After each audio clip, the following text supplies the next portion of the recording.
मुलाला लग्नासाठी स्थळ पाहायला गेलेल्या पित्यासह दोघांचा कार अपघातात मृत्यू झाला।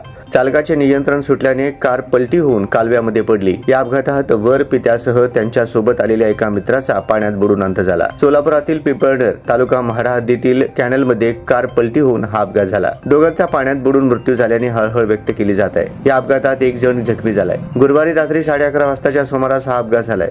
शंकर उत्तम बनगर वय 44, अनिल हनुमंत जगताप वय 55 दोघे राहणार वडापुरी तालुका इंदापूर जिल्हा पुणे अशी मृत्यू झालेल्या दोघांची नावे। सुरेश राजाराम जाधव वय 49 हा जखमी झाला आहे।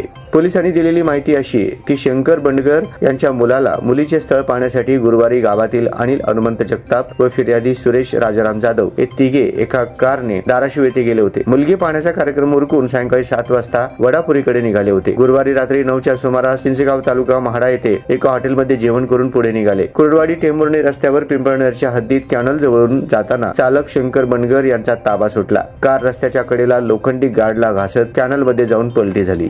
चालकाच्या बाजूला बसलेले फिर्यादी सुरेश जाधव यांच्याही नाका तोंडात पाणी गेले। ते बाजूच्या दरवाजा उघडून पाण्यातून बाहेर आले। त्यांनी गाडीवर चढून रस्त्यावरून जाणाऱ्यांना ओरडून मदत मागितली। जमलेले काही लोक आणि हॉटेलमधील कामगार मदतीला धावले, त्यांनी बाहेर काढले। सुरेश जाधव यांनी आरडाओरडा करून लोकांची मदत मागितली। पिंपळनेर पोलीस पाटील राहुल पेटकर, ढवळसचे पोलीस पाटील ज्योतिराम इंगळे व सोमनाथ डांगे यांचा ट्रॅक्टर बोलावून घेतले। ट्रॅक्टरला दोरी लावून कार बाहेर ओढून काढली। त्यानंतर लॉक झालेले दोन्ही दरवाजे तोडून त्या दोघांना बाहेर काढले। खासगी रुग्णवाहिकेने कुर्डवाडीतील ग्रामीण रुग्णालयात दाखल केले असता उपचारापूर्वीच दोघांचा मृत्यू झाल्याचे डॉक्टरांनी सांगितले।